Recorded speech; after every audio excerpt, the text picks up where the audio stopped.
Hello! Hi! Welcome back to channel. ఫస్ట్‌గా అందరికీ ఈద్ ముబారక్. బక్రీద్ రోజు మేము హల్వా చేస్తామండి. చాలా బాగుండిద్ది. సూజీ రవ్వ ఖీర్ అంటారండి. దీన్ని బొంబాయి రవ్వ పాయసం కూడా అంటారు. చాలా ఈజీ అండి. ఈ సూజీ రవ్వని బాగా నెయ్యిలో బాగా వేయించుకొని పక్కన పెట్టుకోవాలి. దీంట్లో పంచదార కూడా మనం బాగా కలుపుకోవాలి. పక్కన పెట్టుకొని ఒక బౌల్‌లో వాటర్ ఏసి బాగా ఉడికించాలి. అది ఉడికాక ఈ సూజీ రవ్వ మొత్తం పంచదారతో కలిపింది దాంట్లో వేసుకొని కలుపుతూ ఉండాలి. ఉండలు కట్టకూడదు కదా! నేను, మా అత్తయ్య 5 మినిట్స్ అలా అలా తిప్పుతూ కూర్చున్నాం ఇద్దరం.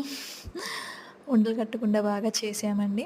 దాని తర్వాత దీంట్లో పక్కన పాలు కూడా వేడి చేసుకొని పెట్టుకున్నాను. తర్వాత ఇలాచీ పౌడర్ బాగా చేసి అది వేసేసాను.